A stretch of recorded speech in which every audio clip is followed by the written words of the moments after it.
Welcome everybody. Bhagavad Gītā memorization club team meeting, chapter 15, almost finished. I know some of you, it's not. Mr. Chance has been here from this beginning, so he's on the finishing line, and so you're starting at a different part of the race, and then you got to go around from the beginning again. But if you start in the middle, that's fine, because some of the actually verses in the middle are a little bit easier, so you kind of get the hang of it. Because those verses 2 through 4 or 5 are a little longer, and 1 through 4 are quite abstract. So it's kind of a little bit of a hurdle. But now you got, you've heard actually in the classes, they're talking Bhagavad Gītā, isn't it? Chapter 15, text, that first part. So how's everybody's practice going on? Mr. Stallings? How about you, Mr. Or go for it, David. I was going to say it's going okay. It's definitely getting harder as more gets put in, but it's going okay. All right. And do you recite them together? Yeah, always. Always. That's good. It's good. Now that it's a gift, though. It's something you can keep forever, pretty much, as long as you got like, don't have Alzheimer's or something like that. Might be still there in the subconscious. We've heard of devotees that had, some kind of brain degenerating diseases, but they still had some profound spiritual memory. Mr. Chance, how's your practice going? It's going well, Prabhu. I'm actually sort of catching up a little bit still from the couple of classes that I missed. Okay. But yeah, it's going good. I'm gonna have to spend some more time, maybe after it's done, trying to just really get the translations and the meanings to really sink in, and maybe just do some extra study on them. Nice. And it's good to tell others, because then it really helps to have it sink in. Carlos, how's your practice going?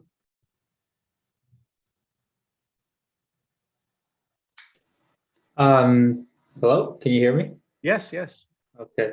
So yeah, my practice is going well. I'm on text 17. So just the last one that we practiced in the last class. I just started learning it yesterday, and today I've been practicing it. So I'm still not there yet, but I've gotten 6 of them so far. So Nice. From the 10th to the 15th, 16th.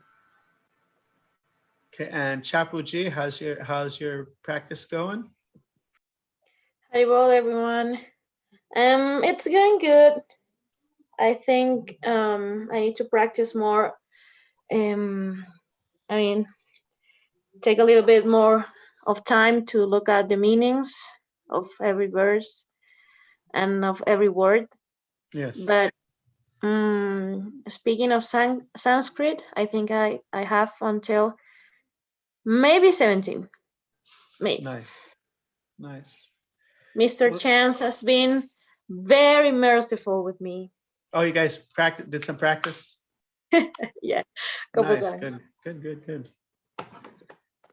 Mr. Clayton Wilson said he's also still doing practice. He's still working at it. All right, so let's look. Yeah, he said he's on verse 14, I guess. 14, yeah. Mm-hmm. That's the digestion one. Power of digestion. Okay, so let's look at what we got today. Text number 18. Yasmat sharam atitoham. Yasmat charamatoham. Aksharat apicho tamaha.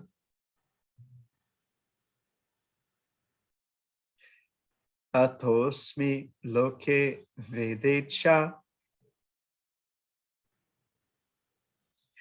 pratitha purushottamaha.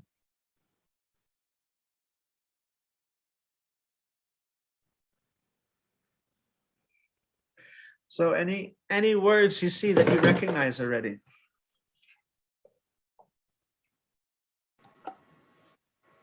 Ksharam. Yeah, ksharam and aksharam. Yasmat sharam and akshararapi. Chotamaha. Okay. So what is aksharam? What does akshara mean?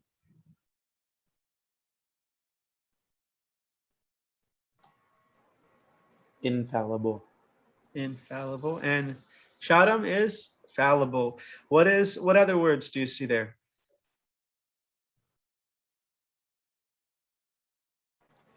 Loke. Loke. Mhm. So in the world, remember we mentioned before that the E, when oftentimes the letter ends with an E. It's, in Sanskrit they have these different cases. For example, a lot of times in Sanskrit you can write words in a different order and they mean the same thing. Like if you say dog he walks, it doesn't really make a proper sentence. Or dog walks he, it in English it's, you have to have the words in the correct order most of the time or it doesn't really make sense. But Sanskrit not necessarily, because the cases are in the words itself. So loke is locative, location. It is the E in loke, the E in loke is locative. It's designating there. So in the world. So we have that regular word is what's the word that we know from loke? I think Carlos said it, was on mute. Loka. Loka. So what are some lokas you know? Name some lokas. Vaikuntha Loka. Vaikuntha Loka. What else? Brahmaloka. Brahmaloka, Indra Loka, Apsara Loka of the angels, Gandharva Loka, the celestial singers, Kim Purusha Loka. And Kim Purusha, Kim means what? And Purusha means human. What kind of human is this? So you got Kim Purusha Loka, where you have like beings like Hanuman, or half horse, half man. Kim Purusha. Kim, what? What kind of people are these? Tapaloka, the Loka of the tapasvis, the ascetics. Siddha Loka, the Loka of the yogic siddhis, the yoga siddhas, those who have achieved perfection in yoga. Yeah. So this is atosmi loke vede. So not only in the world, but in the Vedas, Vede, in the Vedas. Again, that E is there for, what is it called? Locative. Locative, yeah. Vedecha pratita purushottamaha. And what's the two words in purushottama? Purusha is the personality. Person, yeah. And Uttama is the greatest, or the Greatest. Yeah. So as you have like there's different classes of devotees. You have, it's called the Prakrita Bhakta, the Kanishta Adhikari. So Kanishta, the lowest level, he just sees, okay, God and the deity or the guru, everybody else, who cares? Get out of my way. Yeah, Krishna. Yeah. But everybody else, just get out of the way. And they might be kind of, just business minded. Krishna, give me this. Krishna, give me that. And then the Madhyama, he has this relationship. He has this discrimination. He can see who is a devotee and he tries to serve them. He can see who is innocent. He tries to help them with knowledge. He can see who is God and tries to be worship. He can see who is the antagonistic and just avoids them, who has hatred towards God. So he is nirapeksha, he is indifferent or distant from those who are antagonistic towards Krishna. And then you have the last one is the madhyam. No, that's a madhyam. Madhyama is the middle, the middle. And then you have the uttama. Uttama is the highest level, not to be faked or imitated. That's the devotee. He just sees, everyone is a devotee. He doesn't even see, he just sees the spiritual world everywhere. Go loka, everywhere. Vaikuntha loka, that's what he sees everywhere. He has to, if he wants to help people, he has to come down his vision has to come down a little bit to be, oh, this person is, a murderer and he hates God. So maybe I should, not preach to him about, you're not the body or something. Maybe just avoid that person or just give him a prasadam cookie or something. So uttama means the highest, the greatest. Yasmat sharam atitoham. Atita. Atita means transcendental, also means past or beyond. I'm above. So I'm above, beyond, as Prabhupada says in the translation, because I'm transcendental beyond both the fallible and infallible. And because I am the greatest. Api chota. Again, that word uttama. Cha uttama. Also the best. I am celebrated, pratita. I am famous, I am honored, I am renowned, pratita, as Purushottama. And Vishwanath Chakravarti Thakur, I don't know if you had a chance to look at his purport, because it's quite extensive. And he takes more of a esoteric translation. He takes more of this kind of Rasika, Gaudiya Vaishnava Bhakta diving into. And he says not only is Krishna beyond the conditioned soul, but he says he's even beyond the Purusha. He's beyond the form of the Vishnu who manifests the universes. And then one question is brought up, wait a minute, aren't they all the same? Krishna, Vishnu? There's this verse in the Bhagavatam. It is, what is that verse? It is Bhagavan, Brahmeti, Paramatmeti, Bhagavaneti, Sabjate. This divine substance is called Brahman, Paramatma, and Bhagavan. And so, and here he says, let's see, what are some points we can bring in from Vishwanath Chakravarti Thakur?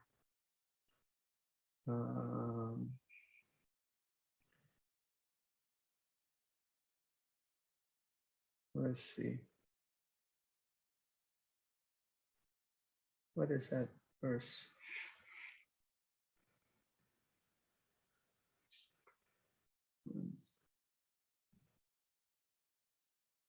Swarupa Dvaya Bhavat. Swarupa means, what does anybody know what is Swarup? The original form. Yes, so Swa is your, Rup, your form, your actual form. And Dvayaya Bhavat. Dva, there's no duality in your form. So how can you say, Paramatma is like here and Bhagavan's here and Brahman's like down here? You're saying, wait, how can you say that? That doesn't sound right. And so he says, actually, there is no difference between Brahman, Paramatma, and Bhagavan. But there can be a difference observed in the worshippers. If a person worships the Brahman, the impersonal energy, they're not going to get the same result as if they worship Bhagavan with love. And if they worship Bhagavan with love, then automatically they're getting the result of worshiping Brahman or worshiping the Paramatma. So that's where so he says the sadhana respectively of the jnani, that's the person who worships Brahman, the yogi who worships Paramatma, and the bhakta produces different realizations, different levels of realizations. So jnana and yoga is just liberation, where bhakti, you can become an associate and have love, prema. Without bhakti, you don't even get liberation. You at least have to have even the element of bhakti to get that moksha.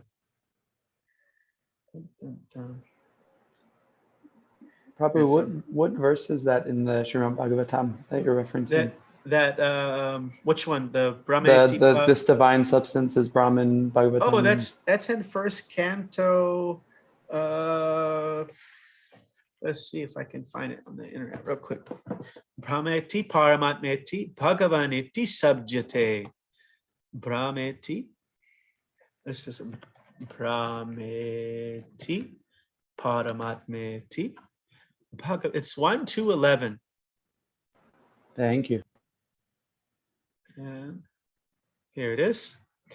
Vadanti tat tattvavidas tattvam yaj jnanam advayam brahmeti paramatmeti bhagavaniti shabjate. The learned transcendentalists who know the absolute truth call this non-dual substance Brahman, Paramatma, and Bhagavan.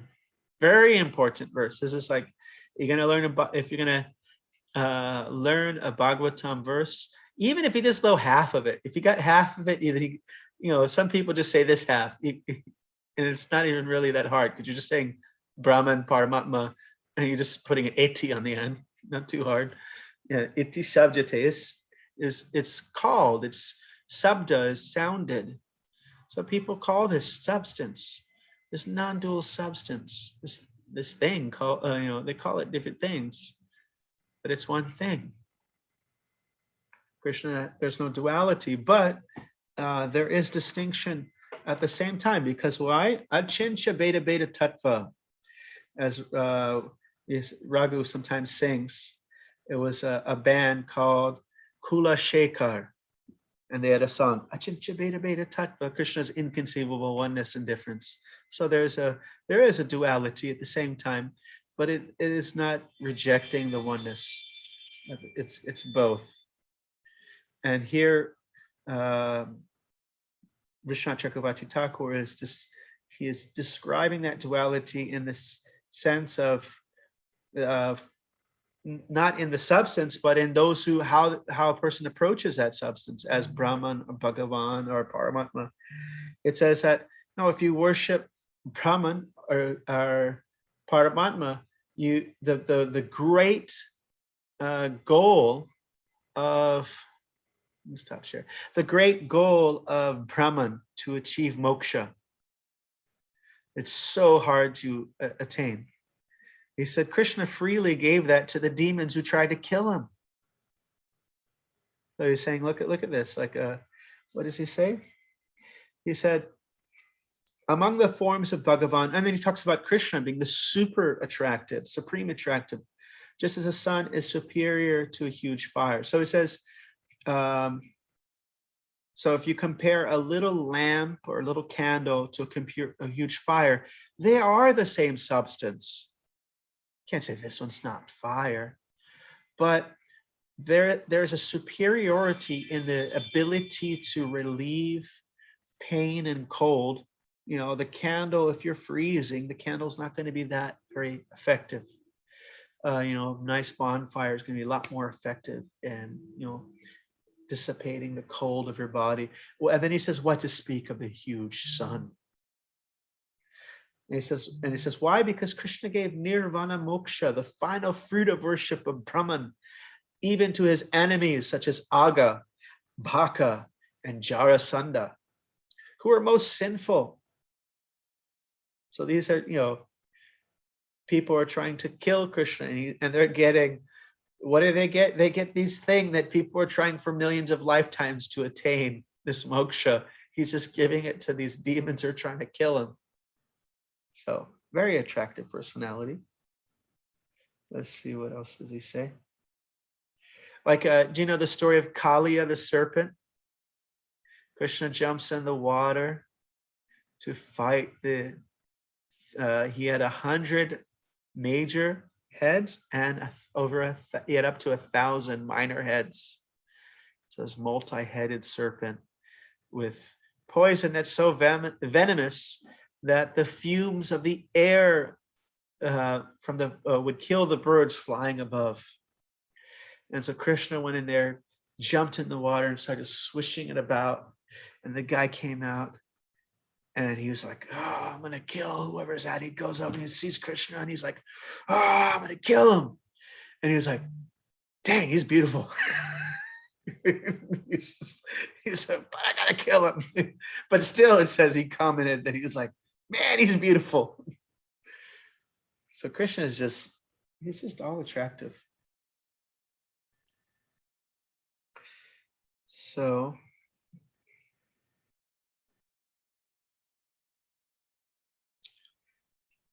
oh, there you go. Nice. Dancing, just dancing like powerful. And he just realized this has to be God because Kaliya was such a powerful being. Nice. Any comments or questions or reflections?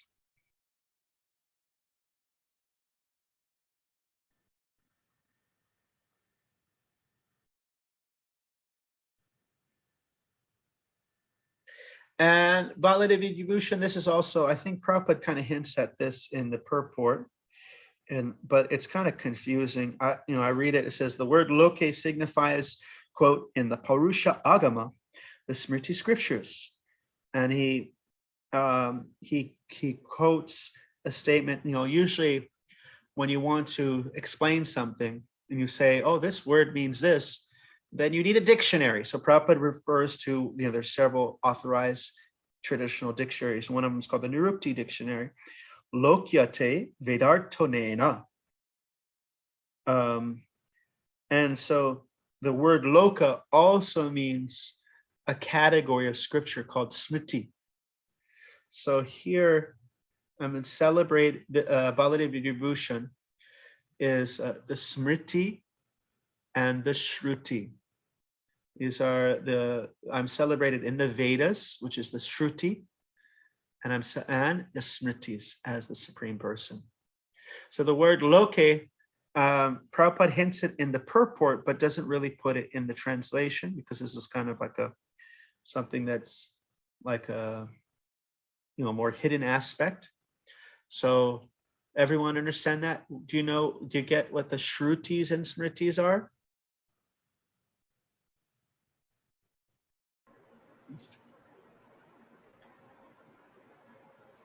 Please go over it. Okay, so Shrutis are the original 4 Vedas.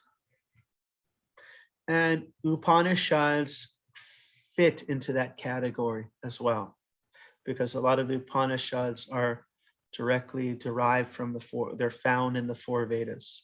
Like the Ishupanishad is from the Shukla Yajurveda, the white Yajurveda.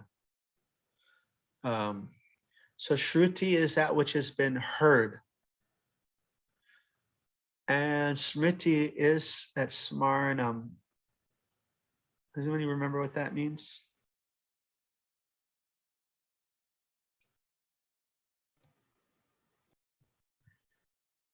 Carlos doesn't remember. Remembering, yes.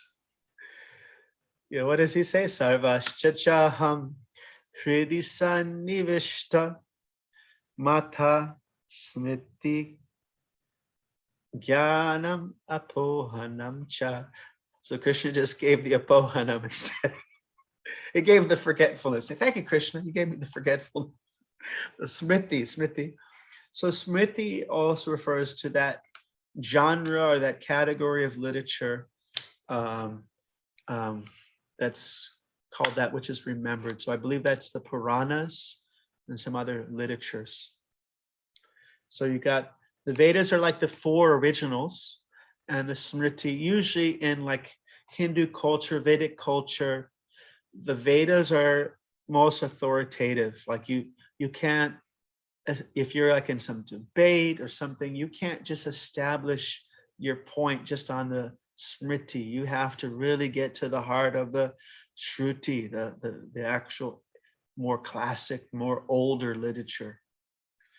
And you know, a lot of times these great sadhus, Bhagavad Gītā and stuff like that, you'll see the quote, these Upanishads and stuff like that. You see right here, Prabhupada says, the following verse appears in the Vedas, Chandogya Upanishad, and he quotes all this stuff. I read that like that. The super soul coming out of the body enters the impersonal Brahmajyoti. I was like, what is this? I don't even understand it. That sentence is like really hard to understand. But you see here, there's they're arguing using, you know, it's like, you know, you use the law books like a lawyer's arguing with the using the effective law books. So this is an argument. Prabhupada is quoting Chandogya Upanishad, and he's actually repeating the purport of Baladev Vidyabhushan. Same thing, Chandogya Upanishad. And so there, this is like the most authoritative. So that's the Veda. In the Loka Veda, and the Loka is the Smritis, the literature that came after, the literature that came as a reflection on, a remembrance on the Shrutis. Chapu looks like she has a question. Oh, okay. All right, let's see what else we got there.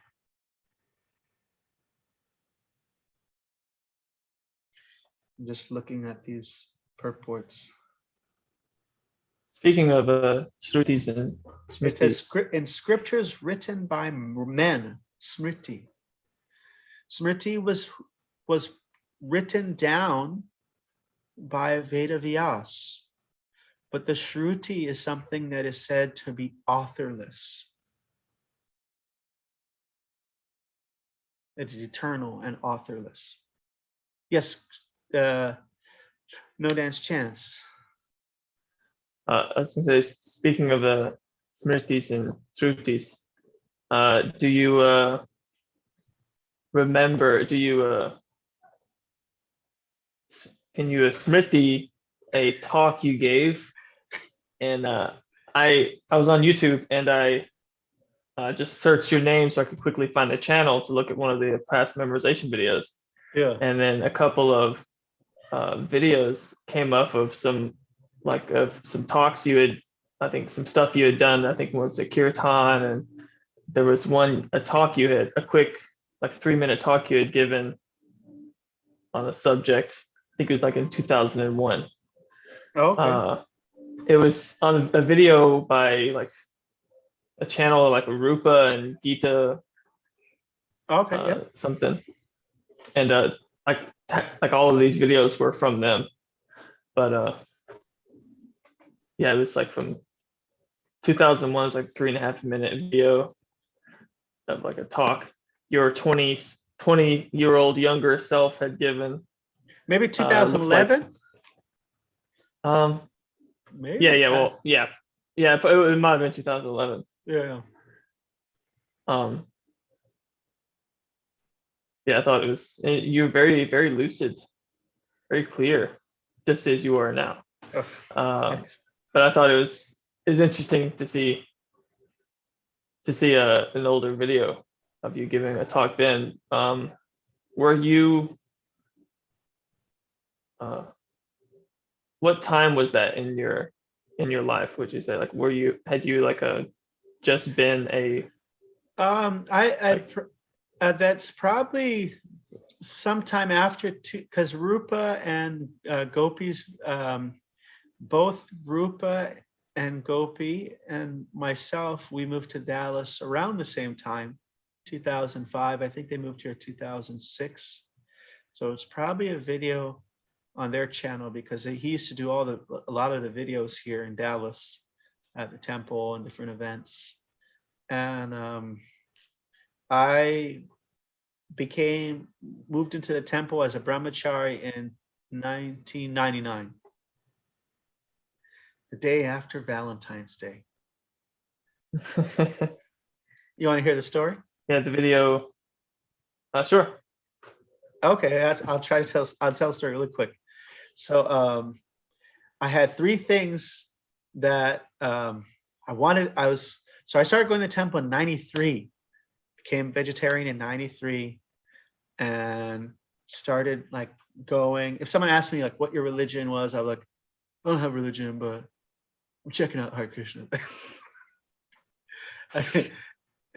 And I was, reading Prabhupada. I had a friend that she would tell me, she introduced me to all this, and I was reading, some of Prabhupada's books, and I immediately, no intoxication, became vegetarian and started visiting temple in Honolulu, and then I moved to Oregon with my mother. For my senior year of high school, I lived in Oregon, and I couldn't find a temple for a while. So I just get like Prabhupada's books at Goodwill. I used to work at pricing the books. So one of the books would come out, oh, good. And like, hopefully nobody buys it, and I'd get a good collection of books. Mostly Krishna book was the book that I would read. And then I would see monks downtown. I would have like either like a big mohawk and a crazy haircut and like some neck beads and stuff. And I'd say, Hare Krishna, is there a temple here? And they're like, I don't know, we're just passing through. Like that was the answer I was getting. And I was like, oh man, I want to go to the temple. Like I'm sure many of you are feeling like, I want to go to the temple, reading these books. I love this stuff. I didn't have like Wisdom of Sages, something to listen to every day, but I had some of the books to open up every once in a while. And then met this one monk, and he said, yeah, there is a temple. And he gave me the address, and I started going, and it was fun. There was nobody my age there though. I was, 19 years old, and everybody was 40, which seemed old to me then, and with kids, like, like not really people would just chill with me. It was all like, families and like little children. And so I was going there, and I was there for quite some time, but then the lady who ran the temple, she said, hey, there's gonna be some changes around here, and I think it's gonna be very good for you. You're gonna like this. And no, they weren't Indian actually.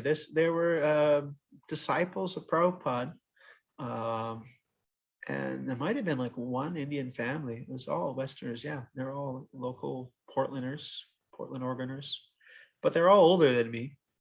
And she said, oh, there's some changes that are going to happen, and you're going to like it. And she said some young monks are going to come.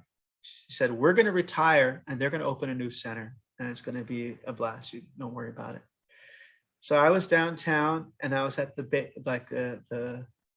bagel shop with my girlfriend. I heard ching, ching, ching, ching, ching, ching. And I looked down the street, and there were 30 monks and 5 lady monks, 35 of them. And they were just rocking down the street. I was like, yeah. And I ran down, and I was hanging out with them. And of course, it was all the same thing, kirtan, prasada, and everything. But it was like, bouncing off the walls, it was like, just going crazy. Got to use my punk rock jumps in the kirtan and stuff. And also I had the idea, like, before they arrived, I literally was going to the temple every single day. I was like working at like a shop, like a store like 7-Eleven, and getting off at 5 a.m, driving to the temple and chanting japa with the 65-year-old Prabhupada disciple, and taking off my helmet and motorcycle boots and just chant japa.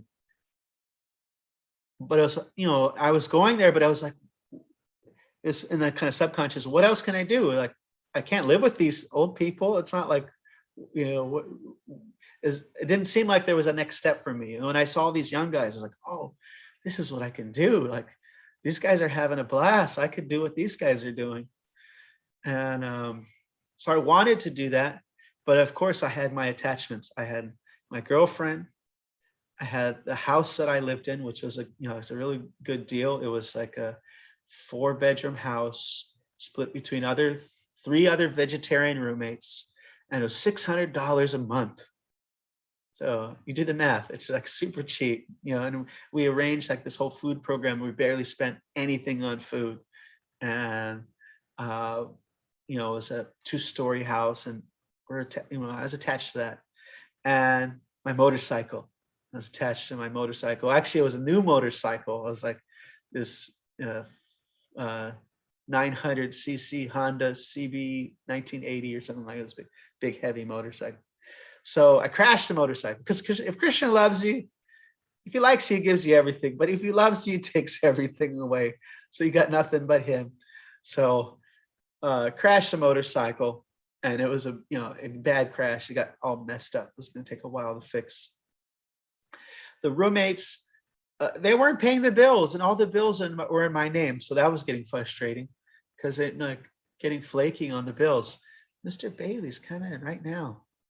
Hold on, let me get my mouse. Mr. Bailey. Welcome, Mr. Bailey. Welcome. I'm telling a little story how I moved into the temple. The question came up. And then the girlfriend, attached to the girlfriend. So have you've heard Raghunath mention Govardhan, who runs the Jewish vegetarian deli in Portland, Oregon. So on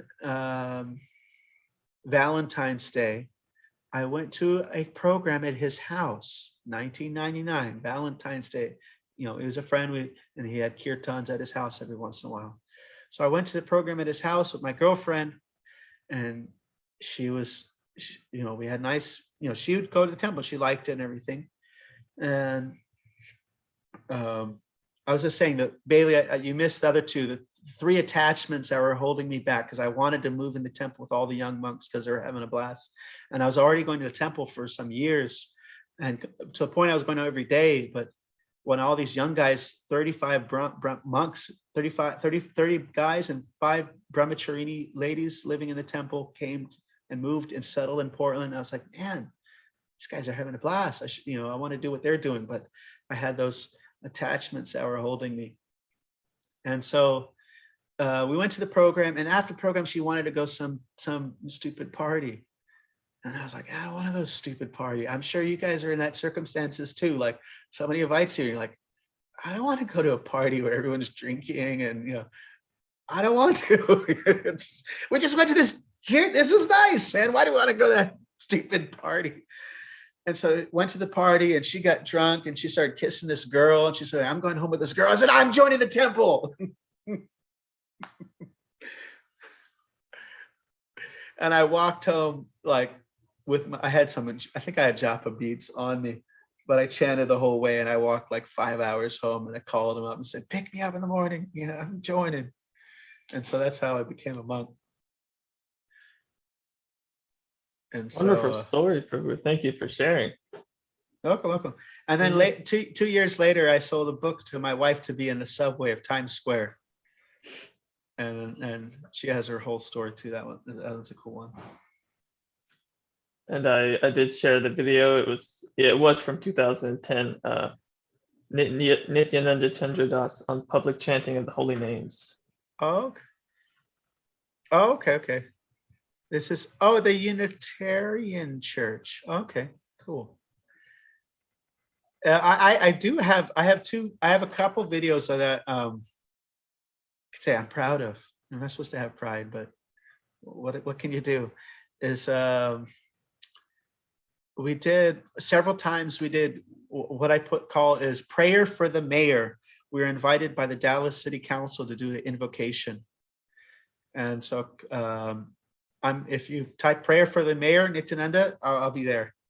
And we did kirtan. One time we did kirtan. Oh, you saw that one. Carlos saw that one. It was one of them was the day before Janmashtami, Krishna's birthday. And the mayor of Dallas. This is a new.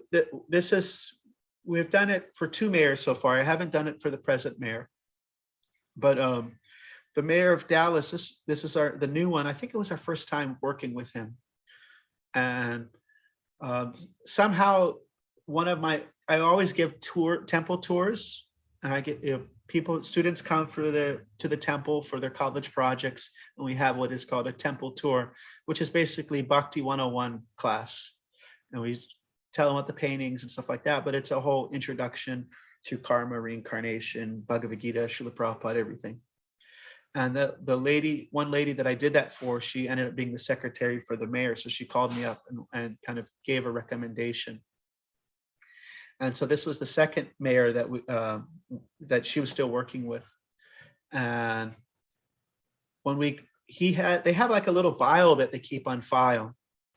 And so, Nityananda Chandra, he's from Hawaii, he was a monk, But this time the guy, he was saying like all this, like they've got a temple, they've got a restaurant, they've got this, they've got a school, and tomorrow is Krishna's birthday, and it happens to be my birthday too. Festival starts at, and he started going on, saying like a whole advertisement for the festival, and then we did kirtan, and then we did this pledge of allegiance to the flag, and then he said, "Don't forget, tomorrow's Krishna's birthday," and he just kept on going, and we're like, wow. And then there was some folks at the festival, and they say, how'd you learn about the festival? I said, oh, the mayor told us to come. We heard him on the radio. So, all right, got to get focused. Yasmat sharam atitoham.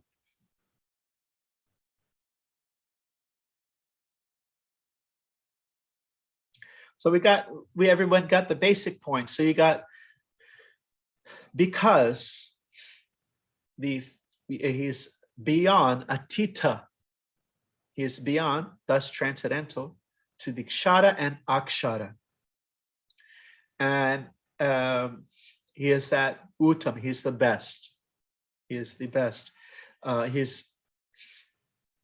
the greatest, as it says in the translation. And as we mentioned, Vishwanath Chakravarti Thakur, he takes the more kind of esoteric translation. He says he's beyond even the Purusha, the Vishnu forms whom the universe manifests from. And his atosmi loke vedecha, he's pratita. He's honored, is renowned in the Vedas and in the world. And the loke also means, what does the loke also mean? What genre of literature?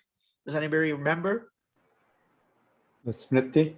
The Smriti, yes, which also means remember. That's which is, and Smritis are, we mentioned Smritis are penned by humans. You could say humans in a sense. It's Veda Vyas, who is sometimes a direct incarnation of the Lord. I think he is direct incarnation of the Lord in our time period. And sometimes he is a Shakti Vaishyavatar, which is a soul empowered by the Lord. And Veda is considered authorless. That's a whole complex subject, but it's considered eternal and authorless. Whereas the Smriti are penned put it down. They're put into human society at a particular point. Pratita, he is Pratita. He's celebrated as the Purushottama. So let's give it a shot. Who wants to do a chant of it? I'll give it a shot. All right. Yasmat sharam atitoham aksharad api chotamaha tosmi loke vedecha pratita purushotamaha. Okay. Carlos, you go up one line at a time. We'll all repeat after you. Yasmat sharam atito aham Yasmat sharam atitoham aksharad api chotamaha aksharat apichotamaha ato asmi loke vedecha atosmi loke vedecha pratita Pratita Purushottamaha. Pratita Purushotamaha. Another word we can also know is Asmi. I am. Asmi. Asmi. Chapuji?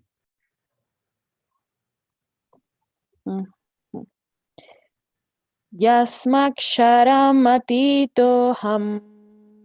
Yasmaksharam Aksharaadapi chotamaha Aksharaadapi chotamaha Atosmi loke vede cha Atosmi loke vede cha Pratita purushotamaha Pratitha Purushotamaha. Bailey-ji? Yasmaksharam atitoham. Yasmaksharam atitoham. Aksharar api chotamaha. Aksharat apichotamaha. Atosmi loke vede cha. Atosmi loke vede cha. Pratita purushotamaha.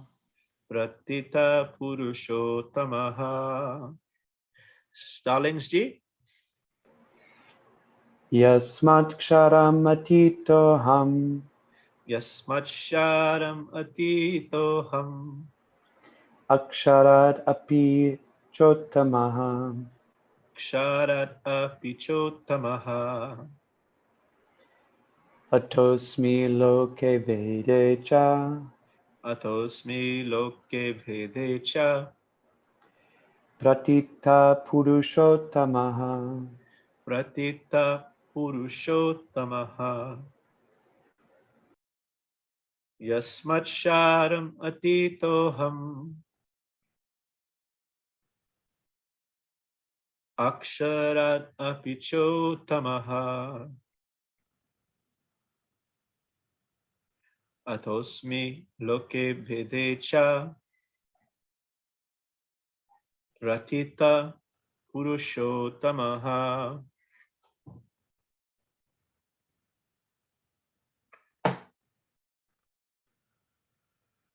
Who wants to give it another try?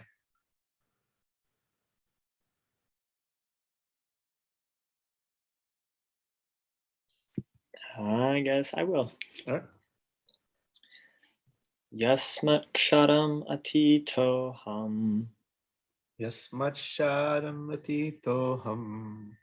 Aksharar api chotamaha.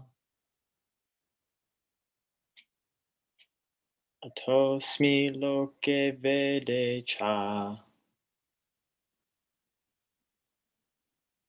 Pratita purushotamaha. Purushotamaha. So, does anybody remember why these verses? Why is this the third of the three shlokis? What is a three shloki?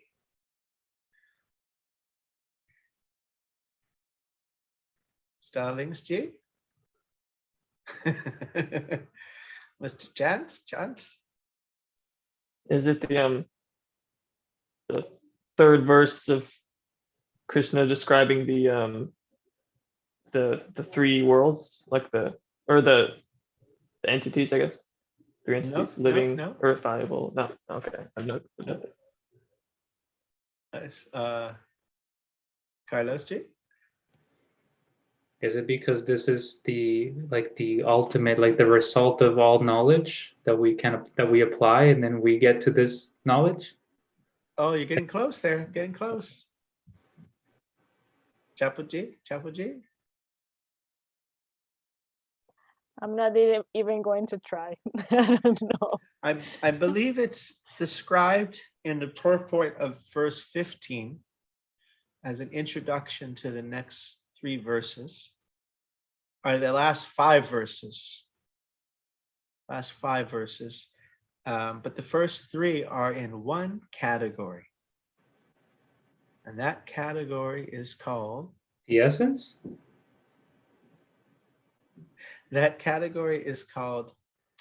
well, the whole section is the essence, yeah. That category is called Sambandha, Abhideya, and Prayojana. So Sambandha means, what's the understanding? What's the idea? What's the hypothesis? What's this whole, how is this whole thing set up? What do you believe? What's the idea? And so 3 verses are talking about that. Souls in this world, souls in the spiritual world, and then there's God, and he's above everybody. And he's celebrated in the Vedas because he's beyond that. He's beyond the conditioned soul, liberated soul, and Vishnu Chakravarti Thakur, beyond even the Purushas, the forms of Vishnu whom the universe is emanated out of their pores, even beyond that. And so here, if you, in the end of the email, there's the excerpt for Surrender Unto Me by Gurujan Prabhu says, what are the activities of one who assimilated the knowledge of the previous 3 verses, especially knowledge that Krishna is the Supreme Personality of Godhead? So this is the understanding is called Sambandha. That's hypothesis, experiment, and outcome. The goal, result. I think, let's see, at the end of chapter 15, or text, there's that last part of the purport of verse 15. By understanding the Vedic literature, one can understand his relationship with the Supreme Personality of Godhead. So that's Sambandha. So we're understanding our relationship, that he is big, we're small. He's God, we're, sparks. We are coming from him. By performing different processes, one can approach him. So that is the experiment. And at the end, one can attain the supreme goal. That's the who is no other than the Supreme Personality of God. That's the prayojana, the ultimate goal, or love. So if you look at verse 19, it talks about the bhajati, worshiping with all of oneself, sarva bhavena. So this is getting into the practice, the experiment, the activity.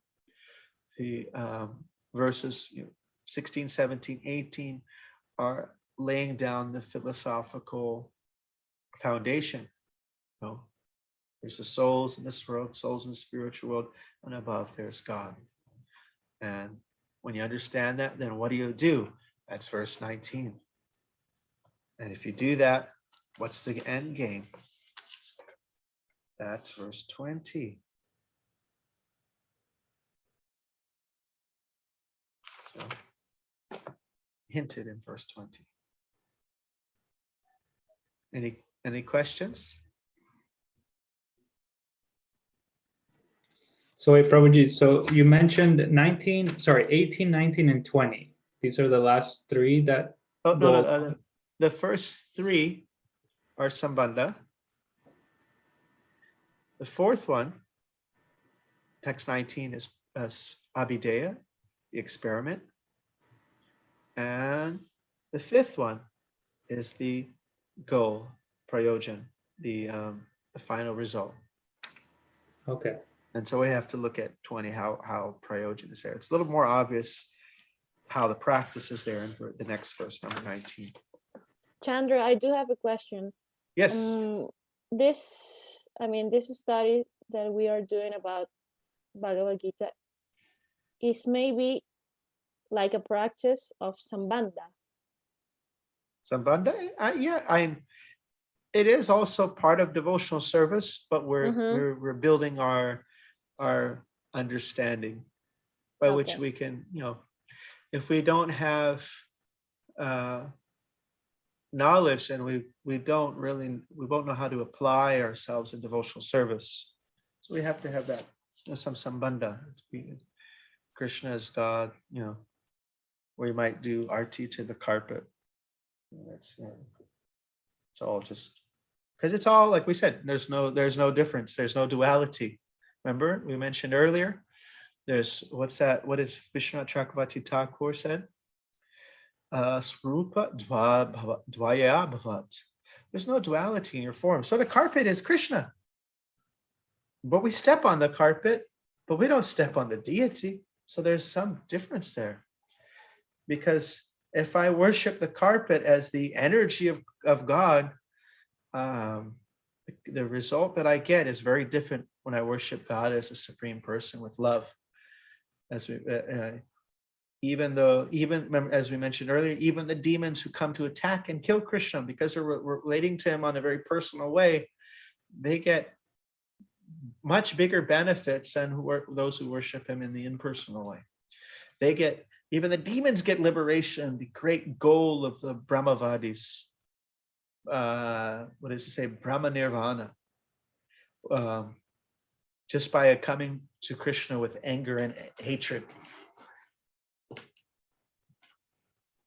If I may interject, Prabhu. Yes. Perhaps an upside to worshiping a carpet as the energy of Krishna. Yes. If it's done in pure devotional service, one may attain to the supreme abode of a carpet in a temple of Krishna, where all the devotees are walking on him, and he is the lowest of the low. My wife had great humility. My wife had a fabulous dream. I could tell you, she's not here. She had a fabulous dream, and she was like in the dream, she was all green, and everybody else was green because she was a blade of grass. And everyone's like, woo, hey, Radharani, he's coming, woo. They're just like, and they're like, step on me. And she said it was awesome. And we think, oh, I don't want to be a blade of grass. I want to be like a cowherd boy or something. And she had this dream, like, no, it was totally ecstatic. It was so wonderful just to be a blade of grass. And that Prabhupada disciple who ran the temple in Portland, Mother Mahabhagavat, who's an amazing baker and just an amazing devotee, she told us about this wonderful dream that she had of Jagannath, Baladev, and Subhadra. So she was on a boat, or she was in the water. I can't remember if she was on a boat or I know she was in the ocean. And that's interesting because Jagannath appeared from the big spiritual log from the oceans, wooden log. And so here comes the deity of Jagannath, because she was always worshiping Lord Jagannath, and he comes floating by. And he said, oh, wow, Lord Jagannath. And then on the other side comes Baladev. And then eventually, from the distance, she sees the dazzling beauty of first she just sees the arm of Subhadra. And the arm was so beautiful that she had this intuition that if she wanted, she could see the rest of the body. But just seeing that arm was like so wonderful just by itself. She was just like, wow. And she just immersed herself in the beauty of just seeing Subhadra Mai's arm. The other two were appearing in a deity-like form, but this was like more of like a human-like form. And Krishna says in the Ishopanishad, not Krishna says, sorry, Ishopanishad, the devotee prays in the Ishopanishad. I think it's like verse 15. He says, please dim down your effulgence so I can see your beautiful face. It's like, because he has to give you eyes to see. So he's like, I can't see. It's so bright. Dim it down so I can see your face, because this is all your effulgence. So if you're seeing it in relation to Krishna as that in loving relation to Krishna, then that's good. Just like Prabhupada gives the example that you may see so many children's shoes, but if you see your child's shoes or your grandchild's shoes, automatically some affection is brought out. So Krishna, he says, what does he say in the Bhagavad Gītā? Rasoham apsukunteya, I'm the pure taste of water. I'm the light of the sun and the moon. Yachchajamasi yachchagno. As we know, tatejo vidimamakam. All these ways where we can see Krishna's energies. We see his hand behind everything. So it can, if it's done with that affection, then it's much more powerful than, I am the carpet and the carpet is me. We got a new carpet here, actually. A rug, new rug. And I'm sure that in your wife's dream, she and the others were blades of kusha grass. Maybe, yeah, it could be kusha grass. They're all ecstatic, though. They're all totally ecstatic. I think I don't think kusha is soft. I think it's strong. It's like for mats. But yeah, it's kusha's considered special. Maybe Durva grass. I think Durva is another one that's mentioned. I was, in ceremonies they asked to get Durva grass. I think that's soft grass. Durva sounds kind of hard. I don't know. All right. Are we done here? I think we're done here. Do you want to recite a couple more times, or are we good for now? We're good. I think we're good. All right. We are good. You're good, Nityananda. It's Krishna and his devotees' kindness. We all get to do some service. And so yeah, number 19. That's it. I like these verses because they're so clear that there's a God, because as you know, is that there's this impersonal idea is so prevalent, and that it hampers devotion, because like if you did kirtan, but you did kirtan to yourself in the mirror, oh, you're so beautiful, Hare Krishna. It's not really that great. There's not really a loving feeling. It's more of an egotistic feeling, But it's like love is between two, and then actually, I think I mentioned this, Putana Bhakti. Does anybody heard that term, Putana Bhakti? Who's Putana? Oh, Putana is the beautiful lady demon who tries to breastfeed Krishna, right? Yeah. And so she comes appearing to do service. But what does she want to do? She wants to get rid of Krishna. So, there can be a sense of like even at a temple worshiping Krishna, because why? I become Krishna. Get rid of Krishna. I become Krishna. So Bhakti Siddhanta Saraswati Thakur, known as the Singha Guru, Lion Guru, he called this Putana Bhakti, because it looks like she came to do service, but her motives weren't so pure. It's not for love, it's to take the position or get rid of that competition or something. So these verses are, if someone were to bring up this point in dialogue, if you're speaking on the basis of Vedic literature, speaking on the basis of Bhagavad Gītā, yoga, Hindu philosophy, anything like that, these verses make a very clear case that there is a God, and we're part of God, but we are not the supreme controller of everything. So it's nice to have these clear messages. And I did actually have one question quickly before we depart. Sorry. He's a little tiny dog. He barks at literally anything.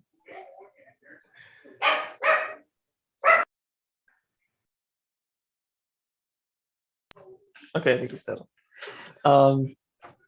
It's a grammatical question Yes. about when to pronounce an A at the end of a word and when not to. I've noticed there's a lot of words where it's not pronounced, like Vrindavan or a handful of other words. Okay, so those are in modern languages, not classical language, but in modern language, we drop the A. So, so Sanskrit, we're using all kinds of Sanskrit words, but Hindi, Bengali, all these modern languages which use those words drop the A. So oftentimes, if you say something in a very Sanskrit way, like Vrindavana, but you say a word that's so common that everyone in India speaking Hindi, Bengali, or whatever drops the A, then it sounds out of place, but it's fine. So like we will say Arjuna, but in India, everyone says Arjun. So oftentimes the words that are unknown, it's easy to say with the A because no one like goes, hey, what's that? Why are you saying it like that? But then it's words like that are very common. Then people say, well, why are you saying it like that? Well, actually, that's how it says. It's in Sanskrit. They don't drop the A. So we say jnana, and in India they say gyan. We say karma. In India they say karm. So anytime it's a short A, most of the modern languages, the newer languages, drop the A. So feminine words, you don't drop the A. Radha, long A at the end. Even if you're speaking a newer language, anybody in India, nobody says Rad. They always say Radha. For example, I like to poke fun at this. And in ISKCON, sometimes we try to sound Indian and we take words that we shouldn't drop the A because nobody drops the A on those words. We drop the A, but that's not how the word goes in any part. Like there's a festival called Gaur Purnima.